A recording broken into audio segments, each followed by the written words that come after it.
ada. Kami tahu semua karena kesetiaan Tuhan di hidup kami. Anugerah-Mu Tuhan terus ada atas hidup kami, menyertai kami. Terima kasih buat penyertaan Tuhan.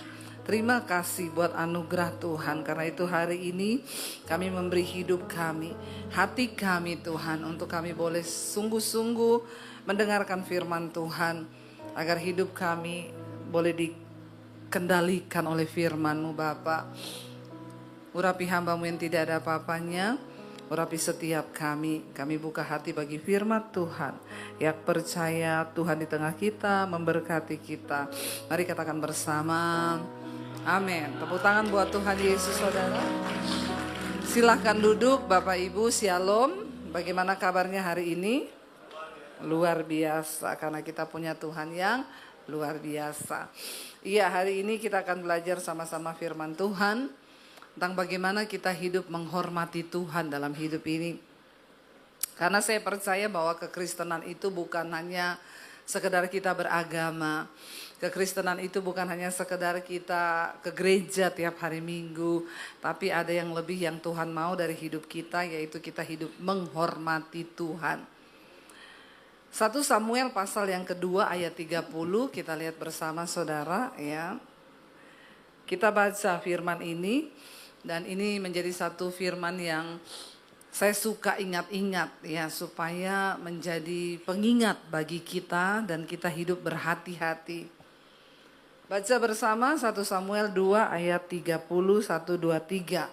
Sebab itu demikianlah firman Tuhan, Allah Israel, sesungguhnya aku telah berjanji, keluargamu dan kaummu akan hidup di hadapanku selamanya. Tetapi sekarang demikianlah firman Tuhan, jauhlah hal itu daripadaku, sebab siapa yang menghormati aku akan kuhormati, tetapi siapa yang menghina aku akan dipandang rendah.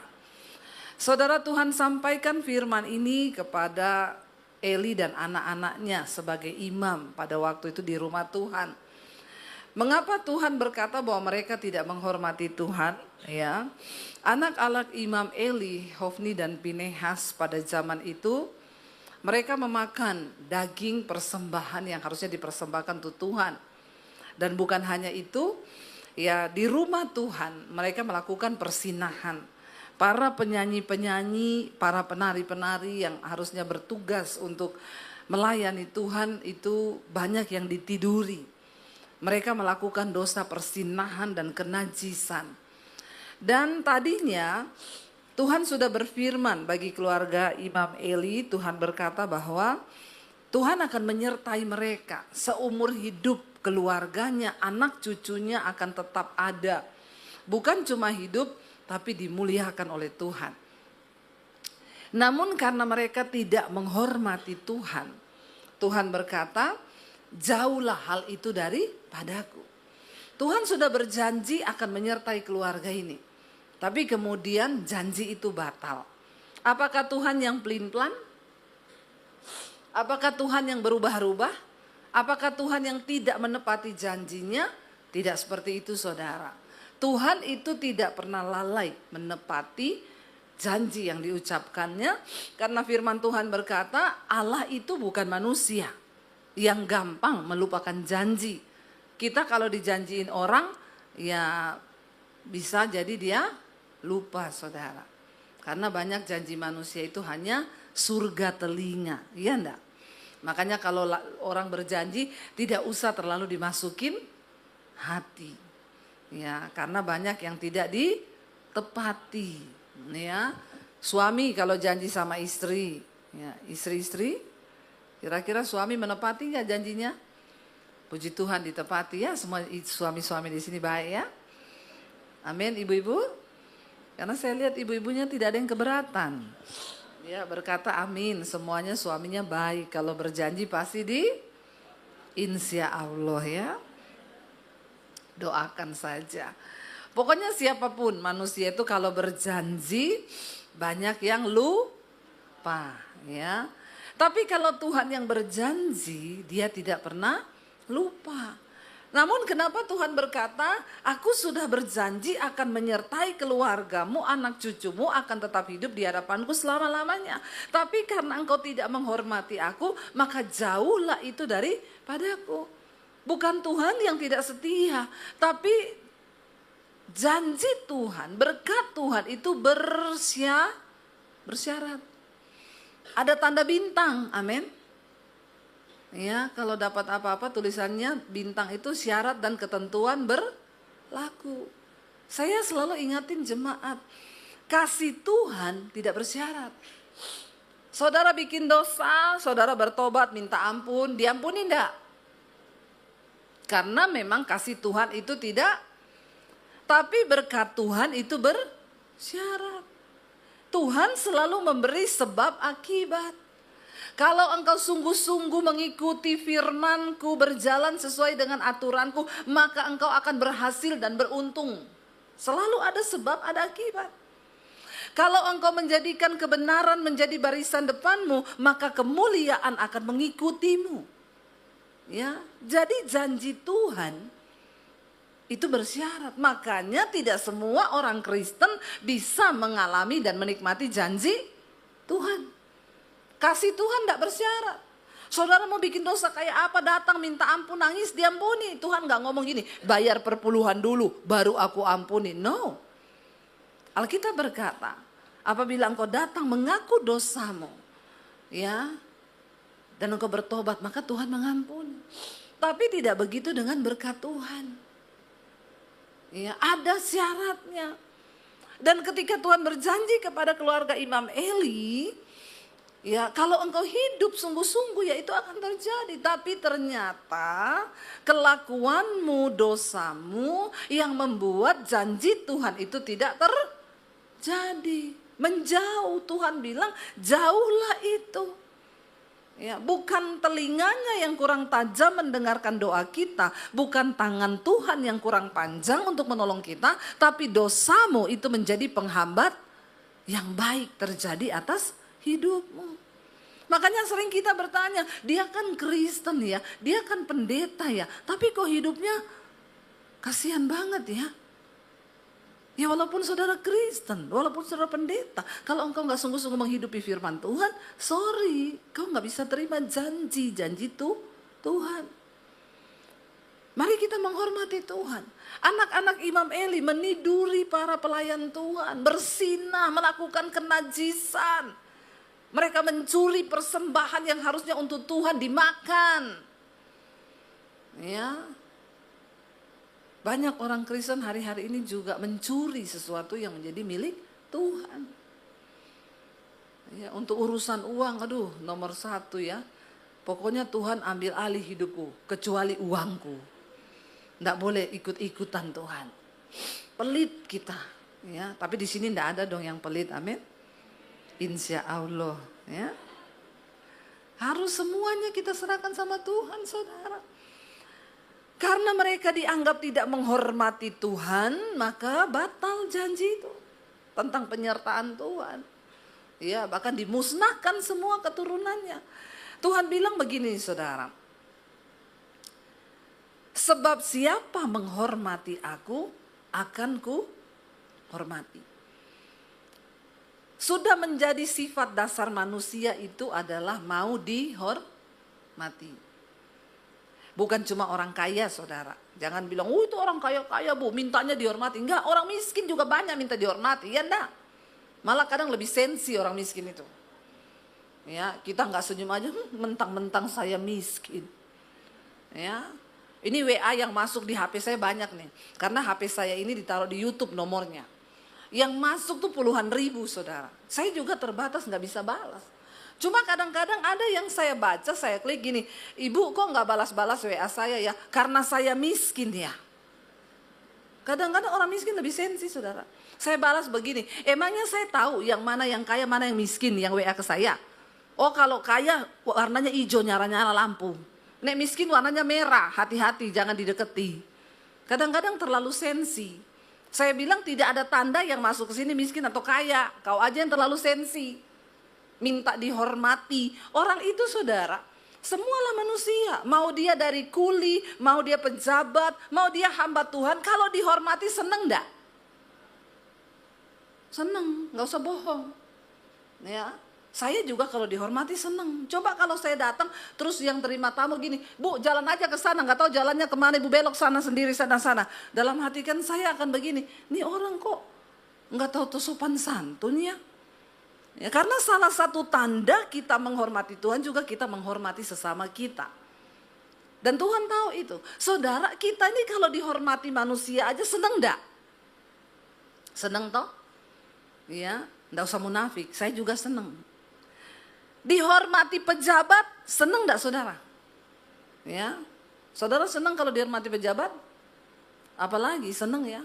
Saya mau tanya, kalau kita dihormati Tuhan, seneng enggak? Wow enggak? Bukan cuma wow. Ya. Loh yang hormati kita Tuhan loh. Wow banget enggak? Wow banget. Saya juga mau dihormati Tuhan.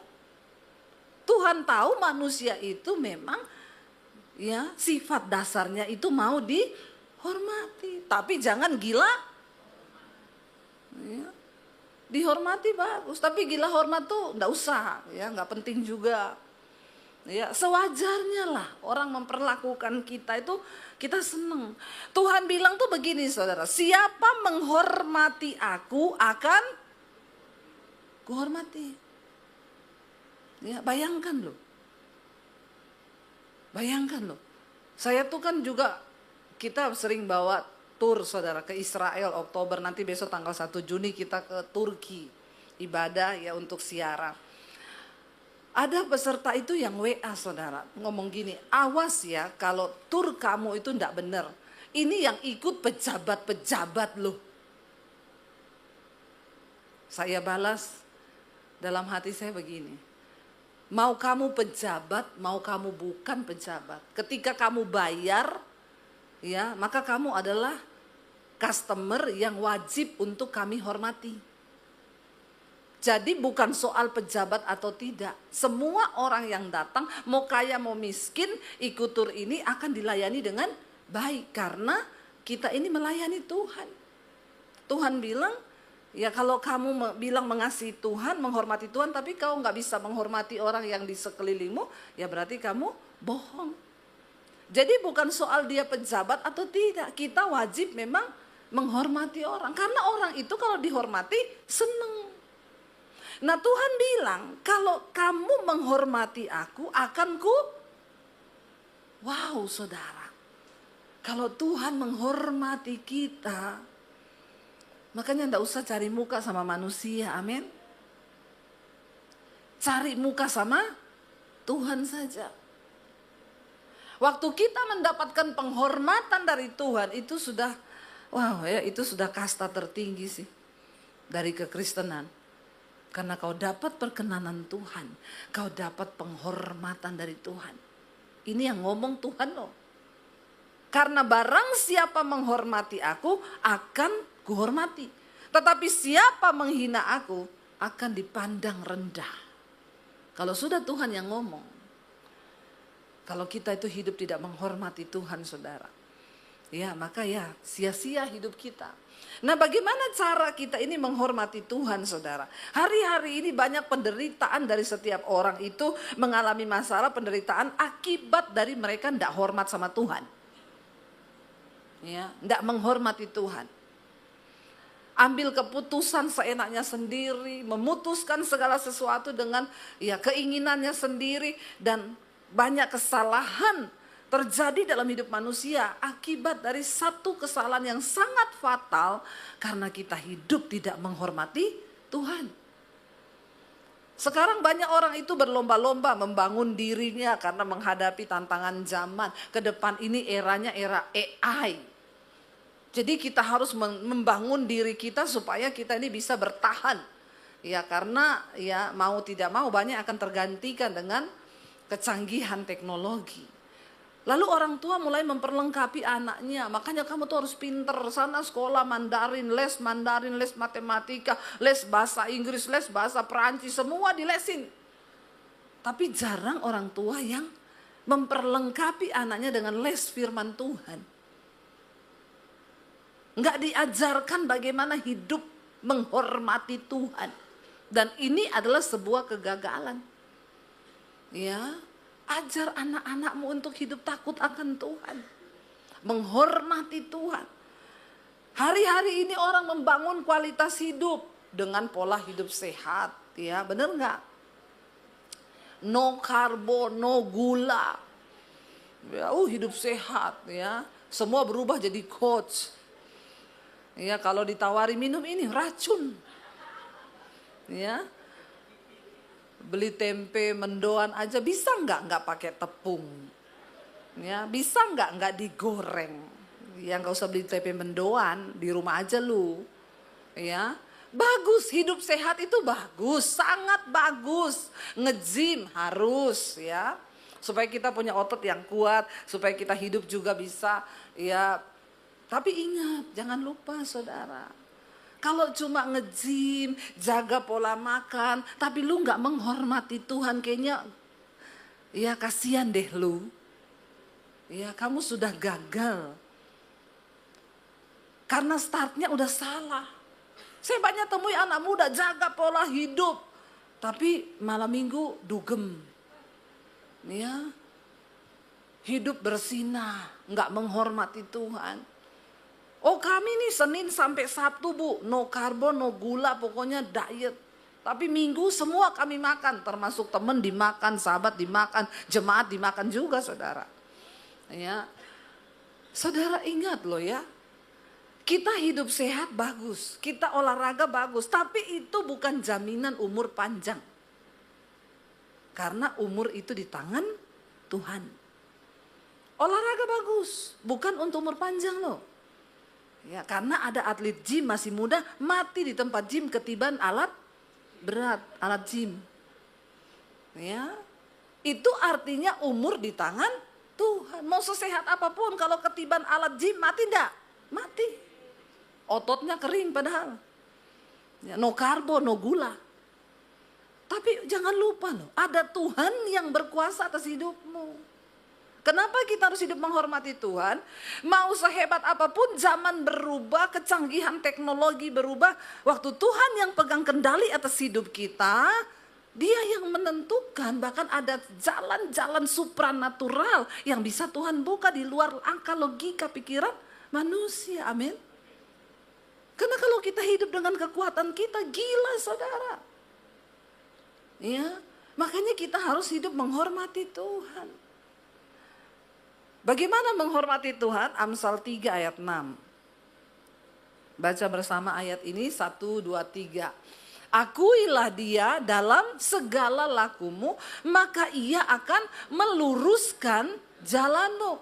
Ayat 7 berkata, janganlah engkau menganggap dirimu sendiri bijak. Takutlah akan Tuhan dan jauhi kejahatan. Pertama, kalau kita mau belajar hidup menghormati Tuhan, akuilah Tuhan dalam segala perbuatan di hidup kita. Katakan, amin. Apapun, mau keluar rumah, berdoa di mobil, Tuhan lindungi, sertai kami, jauhkan dari segala mara bahaya kecelakaan, karena Tuhanlah yang sanggup menjaga hidup kami. Amin. Itu artinya kita hormat sama Tuhan. Mau memulai bisnis, dapat tawaran bisnis segede apapun, saudara harus berdoa, Tuhan bisnis ini tuh dari Tuhan atau bukan. Aku mau melibatkan engkau Tuhan. Kalau ini dari engkau, maka engkau akan meluruskan jalannya. Kalau tidak, tolong Tuhan halau dan jauhkan aku dari bisnis ini. Tapi orang Kristen sekarang semua ditelan saudara. Ya, karena dia menganggap dirinya itu bijak. Tuhan itu maha tahu, manusia sama Tuhan beda tipis. Tuhan maha tahu, manusia sok tahu. Jangan pernah berpikir bahwa kita ini punya cukup kekuatan, perhitungan untuk membangun sesuatu di hidup kita. Libatkan Tuhan, itu tanda kita menghormati Tuhan. Libatkan Tuhan dalam segala perkara. Mau saudara ngapain? Apalagi yang anak-anak muda nih, saya lihat banyak anak muda nih. Kalau mau pilih jodoh, libatkan Tuhan. Jangan cuma lihat cantiknya, jangan cuma lihat gantengnya. Ya. Apalagi zaman sekarang banyak nilai-nilai dunia yang merubah firman Tuhan. Selain donatur, dilarang mengatur. Aroma-aroma kekayaan sudah tercium dari jarak 10 kilometer. Ya, sehingga para wanita tuh sekarang cari yang berkepribadian. Rumah pribadi, mobil pribadi, deposit pribadi. Padahal dia pikir itu bisa membuat dia kaya. Enggak apa-apa bu, walaupun dia kurang ajar orangnya, enggak takut Tuhan, yang penting kaya. Jadi aku bisa nangis di Paris, galau di Prancis, nangis di Mercy. Emang itu tujuan hidup kita? Harta saja tidak akan membuat hidup kita ini bahagia. Karena jiwa manusia itu tidak terbatas, saudara. Dan sesuatu yang tidak terbatas hanya bisa diisi dan dipenuhi oleh sesuatu yang tidak terbatas. Dan itu Tuhan. Ya, karena manusia itu gampang. Ya, hari ini naik motor pengen punya mobil. Setelah punya mobil puas, dia kagak. Ya, tadinya mobilnya ini berubah, punya mobil pengen punya helikopter. Ya, dikasih helikopter terus pengen helicak. Ya, jadi itu nggak ada puasnya. Ya, jiwa manusia itu nggak ada puasnya. Makanya hanya Tuhan yang bisa isi anak-anak muda. Jangan kau mencari jodoh dengan pikiranmu sendiri. Doa, tanya Tuhan. Ini benar nggak dari Engkau Tuhan?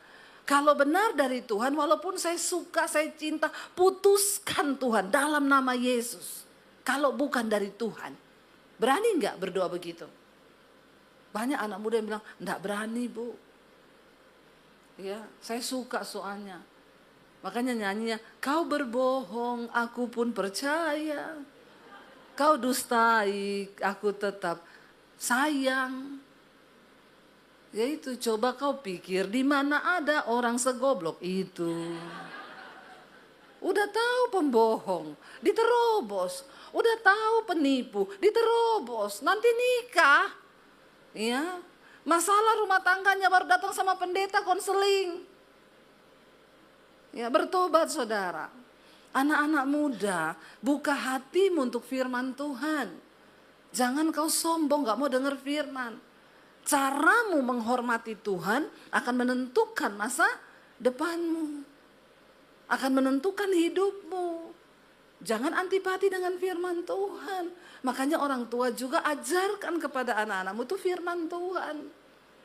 Ya, jangan menganggap dirimu tuh bijak. Kepintaran kita tuh enggak ada apa-apanya saudara di hadapan Tuhan. Ya, karena kita ini kepintarannya cuma seperti kain kotor di mata Tuhan. Kita perlu Tuhan, kita perlu mengandalkan Tuhan. Jangan berpikir dengan kekuatanmu sebagai manusia, kepintaranmu sebagai manusia, tapi hormati Tuhan. Akui Dia dalam segala lakumu, maka Dia akan meluruskan jalan. Kalau Tuhan yang meluruskan, luar biasa. Jangan coba bikin jalan sendiri, saudara. Biar Bina Marga saja yang bikin jalan. Kamu jangan ikuti firman Tuhan. Ya, karena kita nggak ngerti ada apa di depan kita. 5 menit ke depan kita nggak tahu apa yang akan terjadi. Itu sebabnya kita butuh Tuhan. Ayat yang berikutnya, kenapa kita harus menghormati Tuhan? Ibrani 11 ayat yang ke-6. Kita baca bersama. Firman Tuhan berkata begini, baca dengan suara yang keras. 1, 2, 3. Tetapi tanpa iman tidak mungkin orang berkenan kepada Allah. Sebab barang siapa berpaling kepada Allah, ia harus percaya bahwa Allah ada dan bahwa Allah memberi upah kepada orang yang sungguh-sungguh mencari Tuhan, yang sungguh-sungguh menghormati Tuhan. Kita ini sudah berpaling kepada Allah ya, karena kita punya iman dalam Yesus. Oke, saya percaya setiap saudara yang datang hari ini saudara beriman kepada Tuhan. Karena tanpa iman manusia itu tidak berkenan sama Tuhan. Tapi tidak cukup hanya berhenti di beriman toh. Kita harus hidup menghormati Tuhan, mencari Tuhan sungguh-sungguh. Alkitab berkata, kalau engkau hanya beriman saja, kau percaya hanya ada satu Allah saja, itu baik. Tapi setan juga percaya. Jadi kalau iman kita hanya sampai dipercaya, berarti kita satu level sama, ngomong setannya biasa aja. Ya, nggak usah setan. Ya. Kita harus lebih dari setan. Kita cuma sampai dipercaya jadi orang Kristen, percaya toh. Ya saya curiga jangan-jangan setan lebih rohani dari kita. Setan hafal ayat, kita enggak hafal ayat. Ya bertobat saudara. Barang siapa berpaling kepada Allah, engkau harus percaya bahwa Allah itu ada dan dia memberi upah bagi orang-orang yang sungguh-sungguh hidup menghormati dan mencari dia. Yang pertama, engkau harus tahu bahwa Tuhan itu ada. Dan kalau dia ada, dia akan memberi upah kepada setiap orang sesuai dengan perbuatannya di dunia ini. Mata Tuhan melihat. Kenapa kita harus menghormati Tuhan? Karena mata Tuhan itu menjelajah ke seluruh bumi melihat orang baik dan orang jahat. Anak muda, orang tuamu mungkin gak tahu hidupmu di luar, tapi mata Tuhan tahu. Tuhan melihat hidupmu di luar sana. Apa yang kau perbuat, kau pacaran tidak kudus. Ya, hati-hati saudara. Hormati Tuhan. Ya, andalkan Tuhan. Jangan sampai engkau tidak percaya bahwa mata Tuhan itu melihat. Apapun yang kau perbuat di luar sana Tuhan tahu. Suami-suami, mungkin istrimu gak tahu, tapi Tuhan tahu. Ya, makanya saya selalu bilang suami-suami itu HP gak usah dipasang password yang istrinya gak tahu. Amin.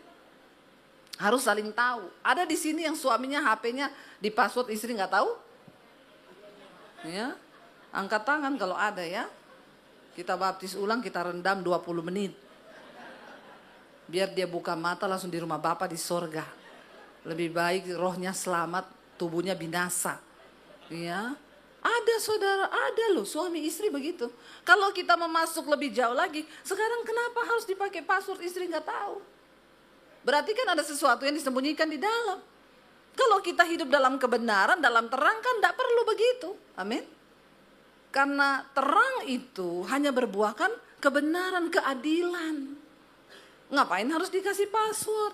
Berarti ada sesuatu yang kita sembunyikan di situ yang tidak ya semestinya. Maka bertobat. Kalau masuk lebih dalam lagi, suami istri harus saling tahu PIN ATM. Amin. Tidak ada yang amin ini. Terutama bapak-bapak. Ya. Jangan sampai ya suami istri yang sudah mencapai ya hubungan yang tertinggi dalam pernikahan tahu PIN ATM suaminya, PIN mobile bankingnya, amin. Bahaya nih jemaat sini, tidak ada yang amin. Berarti semua tidak saling tahu ini. Bertobat ya. Jangan sampai loh ada kasus suaminya mati, istrinya nggak tahu PIN ATM-nya. Mau beli kain, mau beli peti, nggak tahu. Susah pinjam uang dulu kanan kiri, padahal kaya. Begitu udah dikubur baru bisa panggil, harus pakai pengacara, pakai polisi buka PIN ATM. Dari hal-hal yang seperti ini aja kadang kita tuh enggak tahu hidup menghormati Tuhan itu sejauh mana. Ya. Suami saya pegang ATM saya pegang mobile bankingnya. Jadi dia bayar apa kan ada laporannya, saya tahu. Ya, harus begitu. Saya juga mau apa ya tanya suami. Karena keuangan itu juga berkat Tuhan yang harus kita jaga. Jangan sampai kayak di Jakarta, istrinya bilang, "Pak, ini saya lihat kemarin ada transferan nih bayar di Holy Wing apa ya? Oh, itu pembukaan gereja baru. Namanya Holy Wing. Sayap Kudus." Ya. Hati-hati loh saudara. Kita harus hidup terbuka. Mata Tuhan melihat. Ya, suami-suami jujur hidup di hadapan Tuhan dan di depan istri. Ya, supaya kita tahu nggak perlu bohong, apalagi dalam soal uang bohong-bohong lagi sama istri ya, janganlah ya. Sampai istrinya tanya, "Itu kemarin saya temu amplop di susunan buku yang ke-10 di amplop merah, itu uang apa?" Suaminya bilang, "Uang sial." Kenapa uang sial? Udah diumpetin, lu temuin juga, sial banget tuh uang. Jangan ada uang sial dalam rumah tangga kita, amin. Ya, semuanya terbuka saudara. Tanda kita menghormati Tuhan, kita hidup dalam transparan. Terbuka suami istri, karena kita tahu ada mata Tuhan yang melihat. Mata Tuhan melihat. Dimanapun engkau berada, mata Tuhan itu lebih canggih dari CCTV tercanggih dimanapun. Yang sanggup, makanya Alkitab bilang, satu saat ketika Yesus datang kelak, kita semua akan berdiri di hadapan tahta pengadilan Kristus. Untuk apa? Untuk memberikan pertanggungan jawab terhadap hidup kita. Karena Tuhan akan membuka semuanya, bahkan apa yang ada dalam hati manusia, itu akan dibukakan. Jangan kaget saudara, nanti kalau ditanya berdiri di hadapan tahta pengadilan Kristus, pernah selingkuh enggak? Enggak pernah. Pernah melakukan persinahan enggak? Enggak pernah. Tuhan bilang, malaikat buka channel 5. Diputar di layar, ada rekaman hidup kita. Setiap detik, setiap menit ada rekamannya saudara. Ya, mau apa? Itu di menit ke-10, jam sekian, hari sekian, ada tuh tayangannya, diputer. Saudara pikir gak ada film kehidupan kita? Makanya Alkitab berkata, hanya orang-orang yang lulus sensor yang namanya tercatat dalam buku kitab kehidupan. Ya, banyak bohong-bohong gak masuk namanya. Jangan jadi Kristen yang cuma ya muda hura-hura, tua kaya raya, sorga masuk sorga, sorga mati masuk sorga, sorga yang mana? Ya, soalnya di sorga nanti banyak bidadari, tinggal pilih yang mana. Ya, nggak ada saudara ya. Di dalam kekristenan kita akan menghadapi pengadilan tahta Kristus. Semua harus dipertanggungjawabkan. Mulai dari anak-anak, orang tua, suami, istri, semua. Saya selalu ingetin anak-anak saya, keselamatan itu pribadi-pribadi. Walaupun mami hamba Tuhan, mami tidak bisa selamatkan kamu. Karena keselamatan itu dari kamu sendiri. Tugas mami, ingetin kalian, dengarin firman atau tidak. Soal selamat atau tidak, itu pribadi-pribadi, nggak bisa gandeng. Suami nggak bisa gandeng istri, istri nggak bisa gandeng suami. Makanya cintai Tuhan lebih dari segala-galanya. Ada ibu-ibu, suamiku selingkuh, bu, saya mau bunuh diri. Bodoh bu. Ngapain ibu mau bunuh diri karena suami selingkuh? Saya bilang sama ibu-ibu, jangan cintai suamimu lebih dari Tuhan. Sampai suami selingkuh dia mau bunuh diri. Ya, jangan saudara, cintai Tuhan di atas segala-galanya. Karena suami itu cuma dua, kalau nggak dipanggil Tuhan diambil pelakor. Tapi di sini tidak, bapak-bapaknya luar biasa, amin. Ya, bapak-bapak yang takut Tuhan. Ayo cintai Tuhan lebih dari segala-galanya, hormati Tuhan. Ya, supaya ketika sesuatu digoncang, kita tetap menghormati Tuhan. Barang siapa berpaling kepada Allah, engkau harus percaya Allah itu ada. Ya, Tuhan itu melihat. Saya selalu bilang ke anak-anak, ingat loh, ada mata Tuhan yang mengawasimu. Mami terbatas mengawasi kamu, tapi mata Tuhan tidak terbatas. Di mana saja kau pergi, mata Tuhan melihat hidupmu. Apapun yang kita perbuat saudara, Tuhan maha melihat. Yang terakhir, bagaimana cara kita menghormati Tuhan? Yosua 1 ayat yang ke-8. Firman Tuhan berkata begini saudara, baca bersama. Janganlah engkau lupa memperkatakan kitab Taurat ini, tetapi renungkanlah itu siang dan malam. Supaya apa? Engkau bertindak hati-hati sesuai dengan segala yang tertulis di dalamnya. Sebab dengan demikian perjalananmu akan berhasil dan engkau akan beruntung. Ya. Firman berkata jangan lupa perkatakan firman Tuhan. Makanya tiap hari harus baca firman. Bukan cuma baca, perkatakan. Ketika Yesus dicobai oleh iblis, Yesus nggak tengking ini, dalam nama Yesus pergilah setan. Enggak.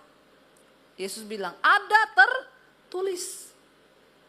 Yesus memperkatakan firman. Ada tertulis Bahwa manusia bukan hidup hanya dari roti saja, tapi dari setiap firman yang keluar dari mulut Allah. Semua persoalan di hidup kita itu jawabannya ada di firman Tuhan.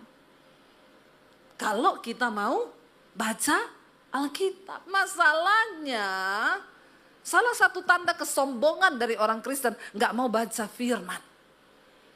Dia pikir dia cukup pintar menjalani hidup. Saudara, Alkitab ini tuh manual book kita di dunia ini. Kalau saudara beli barang, saudara pengen tahu cara mengoperasikannya gimana, baca manual book supaya saudara ngerti. Nah, bagaimana kita hidup mencapai surga yang Tuhan beri? Baca Alkitab. Bukan cuma baca, renungkan, perkatakan. Makanya orang Kristen tuh kalau datang sama saya, Bu mau konseling dong. Udah baca Alkitab belum, Bu? Loh, emang harus baca? Baca dulu baru datang konseling. Kalau sudah baca, enggak ketemu ayatnya, baru datang konseling. Saya yakin ibu pasti enggak pernah baca Alkitab. Iya memang benar, enggak usah konseling. Masalahnya capek sekarang jalannya jemaat tuh konseling, bolak-balik. Urusannya konseling. Ya, lama-lama konsleting. Tuh banyak orang Kristen tuh begitu. Kalau datang mau konseling, pengen cari tahu jalur pintas. Dia pikir kalau dia datang sama pendeta masalahnya selesai. Hello. Nggak usah minta doakan pendeta. Nggak ada pendeta hebat. Yang ada tuh Tuhan yang hebat. Dengan imanmu yang hebat. Amin. Ya ngapain dikit-dikit konseling. Ya muter-muter di situ juga konselingnya. Ya Bu, saya itu nggak tahu kenapa Tuhan begini. Saya dapat suami galak. Ya terus tukang selingkuh, penjudi, pemabok. Pelit lagi. Terus ibu maunya apa? Ya gimana menurut ibu? Alkitab bilang doakan suamimu. Ibu mah enak ngomong doakan. Ibu kan gak rasa suami saya. Aku gak mau rasa suamimu. Karena aku punya suami sendiri. Itu kan suamimu, rasain. Ngapain kau pilih dia? Ya, siapa yang suruh kau pilih? Ya, kalau gitu ibu doakan dong suamiku biar bertobat. Gak bisa saya doakan suamimu. Karena doa yang berkenan itu doa yang lahir dari hati yang hancur. Saya tidak mungkin berdoa dengan hati yang hancur buat suamimu, Bu. Kenapa? Saya nggak cinta sama suamimu. Bagaimana mungkin saya bisa menangis buat suamimu? Orang saya nggak cinta kok. Ya paling pun saya doa basa-basi aja. Tuhan berkati ini jamaah Tuhan. Kalau mau tobat. Kalau nggak ya wes panggil aja dia Tuhan. Ya, nggak ada lah pendeta berdoa dengan hati yang hancur buat kau. Nggak ada.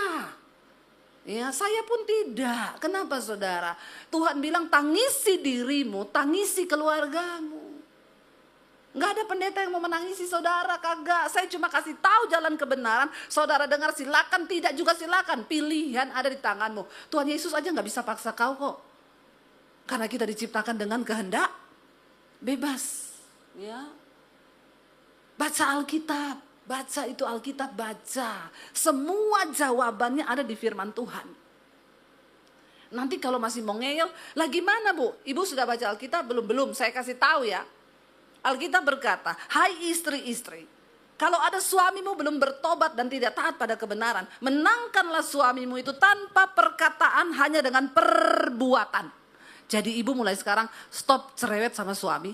Tunjukkan perbuatanmu yang tulus mengasihi suami. Hah? Emang ada ayat begitu? Kemana aja lu? Jadi Kristen udah berapa tahun? Saya ini bukan terlahir di Kristen, saudara. Saya ini tadi agama seberang. Saya pindah ke Kristen karena di zaman Tuhan. Waktu saya masuk ke Kristen, saya sehari itu baca Alkitab 6-7 jam ketika saya di zaman Tuhan. Saya baca Alkitab tuh lapar dan haus saya. Ketika saya masuk jadi Kristen, saya datang ke gereja, saya lihat model-model orang Kristen begitu. Astaga. Ya. Kalau mau lihat orang Kristen rasanya saya kecewa. Tapi untung saya lihat Tuhan, saudara. Begitu banyak orang Kristen yang hidup tidak menghormati Tuhan. Yang tidak sungguh-sungguh dalam Tuhan. Baca Alkitab gak pernah. Tapi pengen hidupnya diberkati, kata malaikat pret. Mimpi kali ya. Ya, kalau minta berkat sama Tuhan pinter, berkati Tuhan. Aku percaya, aku diberkati, masa depan diberkati, ini diberkati. Tapi kau gak hormat Tuhan. Hello, please. Ya, Alkitab berkata menjelang waktu kedatangan Tuhan di akhir zaman, pakai akal budimu. Tuhan kasih kita akal budi buat mikir. Amin. Supaya tahu bagaimana hidup yang benar. Bagaimana harus menghormati Tuhan. Jangan main-main dengan imanmu. Perkatakan kitab Taurat ini, renungkan siang dan malam. Ya, renungkan firman Tuhan. Supaya apa dikatakan? Sebab dengan demikian, sekali lagi ada sebab, ada akibat. Janji Tuhan selalu ada syarat. Supaya dengan demikian apabila kau baca Alkitab, perkatakan itu siang dan malam, perjalananmu akan berhasil dan beruntung. Rancangan Tuhan bagi orang percaya bukan cuma berhasil, tapi beruntung. Kalau cuma keberhasilan, dunia bisa kasih. Saudara sekolah tinggi S1, S2, S21, S23, S26 kayak Samsung. Bisa saudara berhasil, bisa. Dipuji orang. Tapi keberuntungan itu hanya datang dari Tuhan. Dan Tuhan mau kita ini berhasil dan beruntung. Banyak orang berhasil saudara. Oh udah selesai ya kuliah, iya gini. Terus sekarang gimana? Enggak tahu tuh ya. Buka tokonya berhasil toko di mana-mana. Begitu hitung untung, enggak ada untung. Loh kok bisa ya? Kau berhasil tapi enggak beruntung. Tapi orang yang berjalan menghormati Tuhan, dia berhasil dan beruntung. Makanya sering kita dengar, aduh kemarin itu ya, saya tuh kena begini-begini, tapi untung. Nah, untung tuh. Walaupun gini tetap untung loh, untung. Ya, kalau ada orang yang namanya untung, tapi tidak beruntung, nah kau harus bertobat supaya kau tidak buntung. Ya, Tuhan itu menjamin. Dia bilang engkau harus berhasil dan beruntung. Kalau kita jadi orang yang beruntung itu luar biasa saudara. Ada banyak hal-hal supranatural yang Tuhan bisa kasih. Saya khotbah di sini bukan cuma sekedar berteori, maaf. Saya mengalami Tuhan. Waktu saya diusir dari rumah tahun 95 karena saya terima Tuhan Yesus. Papi saya bilang keluar kamu dari rumah. Jangan bawa ijazah. Saya mau lihat Yesus kasih makan kamu pakai apa. Hari ini saya mau bersaksi. Saya tidak pernah kekurangan. Saya sangat diberkati Tuhan, bahkan saya bisa menjadi berkat. Karena saya belajar hidup menghormati Tuhan. Kita yang tiap hari aja belajar hidup menghormati Tuhan, itu kadang-kadang masih kepleset, masih kadang-kadang apalagi orang yang gak pernah mikir untuk hidup menghormati Tuhan. Kalau kau hidup menghormati Tuhan suami, kau akan mengasihi istrimu. Karena kau mengasihi Tuhan. Kenapa saudara? Kitab Ibrani berkata, kalau engkau pengen mencapai garis kemenangan sampai di garis akhir, tanggalkanlah beban dan dosa yang merintangi engkau. Dan engkau harus berlari mencapai panggilan surgawi dalam hidupmu. Kenapa? Karena di sekelilingmu itu banyak saksi. Saksi yang pertama adalah mata Tuhan yang melihat di segala penjuru. Saksi yang kedua manusia. Tapi saksi yang ketiga itu siapa? Setan. Setan bisa lihat saudara walaupun saudara gak bisa lihat setan. Dia tahu hidupmu. Karena itu malulah sama setan. Orang Kristen tuh kalau di gereja hebat nyanyinya saudara. Ya. Nyanyinya, kita buat iblis gemetar. Pulang ke rumah iblis buat kita gemetar. Kita kalau nyanyi di gereja hebat. Setan bilang biarin di gereja. Ya, begitu pulang ke rumah berantem tuh suami istri. Saling maki, semua kebun binatang keluar. Tapi di gereja bahasa rohnya hebat. Melengking sampai langit ketujuh tuh. Malaikat aja kupingnya keriting dengernya. Orang Kristen hebat kalau bahasa roh. Saya bilang ya kalau kau pinter bahasa roh, jangan pakai itu di gereja toh. Waktu mau berantem suami istri ya, memang kau dasar wah itu keren. Ya udah ilmumu tinggi tuh. Ya. Maka setan yang lihat, wah ini luar biasa, kesenjangan rohani. Ya toh? Setan lihat, luar biasa. Ayo bertobat. Ayo sungguh-sungguh bertobat. Kapan waktunya? Sekarang. Perkatakan firman Tuhan setiap hari. Ya, jangan ketemu, ada orang ketemu hidupnya begitu-begitu terus gak ada berubah-berubah saudara. Karena gak memilih menghormati Tuhan. Dari tahun lalu begitu, kalau ditanya kapan kamu berubah? Jika tidak hari ini, mungkin minggu depan.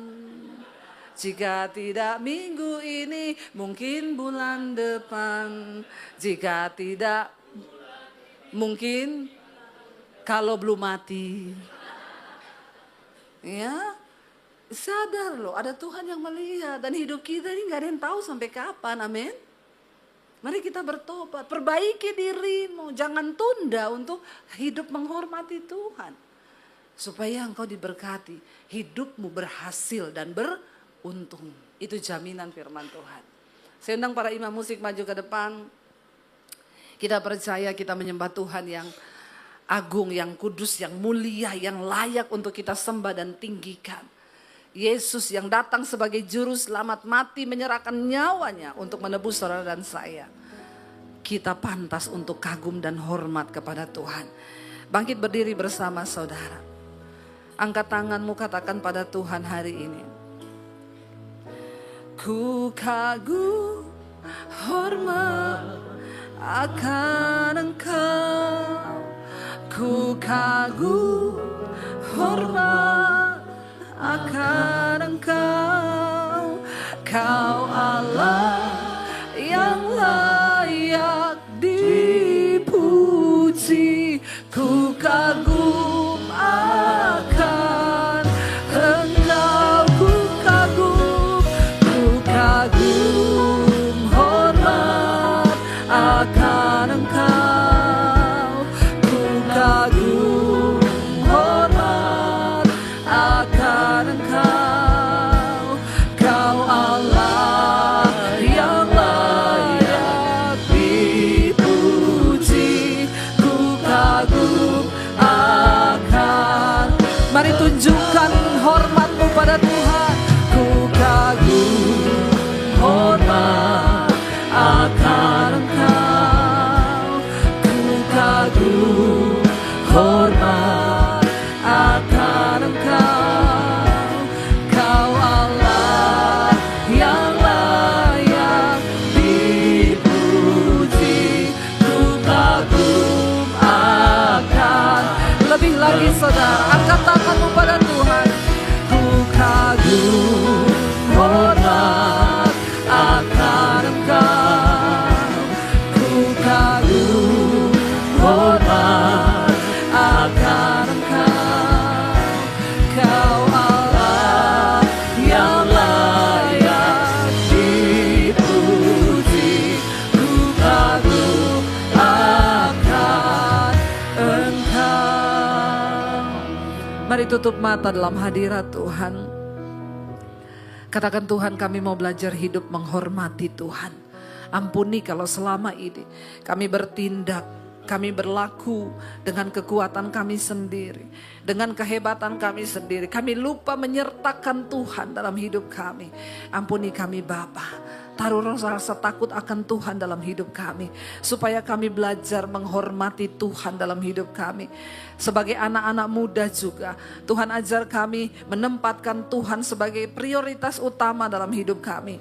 Kami percaya Engkau yang sanggup pegang kendali atas masa depan kami. Dunia berubah, tapi kami gak perlu takut. Waktu kami menghormati Tuhan, Tuhan beri kami rancangan keberhasilan dan keberuntungan.